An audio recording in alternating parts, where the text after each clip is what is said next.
ஆஹா கல்யாணம் தொடரில் விஜயோட மனைவி அனாமிகா தனங்களுக்கு இடையூறாக அழகி இருப்பதா உணர்ந்து ஏதாவது செய்யணும்னு நினைக்கிறாங்க.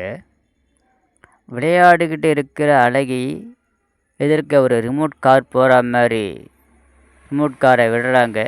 காரை பார்த்து காரை துரத்திக்கிட்டே போகிற அழகி ஸ்டோர் ரூம்குள்ளே போனதும் ஸ்டோர் ரூம் பூட்டிட்டு வெளியே வந்துடுறா. அழகி கதவை திறங்கன்னு தட்டிட்டு ஒரு கட்டத்தில் மயங்கிடுறா. ஆஃபீஸில் இருக்கிற வேலையில் இருக்கிற மகா சூர்யாவுக்கு ஃபோன் பண்ணி அழகியை பார்த்துக்க சொல்கிறாங்க. அவரும் சரின்றாரு. வீட்டுக்கு வர மகா சூர்யா கிட்ட குழந்தை எங்கன்னு கேட்கும்போது பாட்டி ரூமில் இருக்கிறதா சொல்கிறாரு. அங்கே போனால் இல்லை. பிறகு அப்பா அம்மா ரூமில் பார்க்குறாங்க. விடுப்புள்ள தேடி பார்க்குறாங்க, எங்கேயே காணும். வீட்டில் இருக்கிற எல்லாரும் ஆளுக்கு ஒரு மூலையில் அழகியை தேடுறாங்க, எங்கேயுமே கிடைக்கல. சித்ராதேவி இங்கேத்தான் எங்கேயாவது ஒழிஞ்சு விளையாடிக்கிட்டு இருப்பா அப்படின்னு சொல்கிறாங்க. சித்ராதேவியை பார்க்குற மகா, எங்கே என்ன பண்ணீங்க குழந்தைங்கன்னு கோவப்படுறாங்க. எல்லாத்துக்கும் என்கிட்ட தான் வருவியா அப்படின்னு சித்ராதேவி பதில் சொல்கிறாங்க. பிறகு தேடிக்கிட்டே இருக்கும்போது ஸ்டோர் ரூம் பூட்டி இருக்குது. திறந்து உள்ளே போனால் அழகி மயங்கி கிடக்கிறா.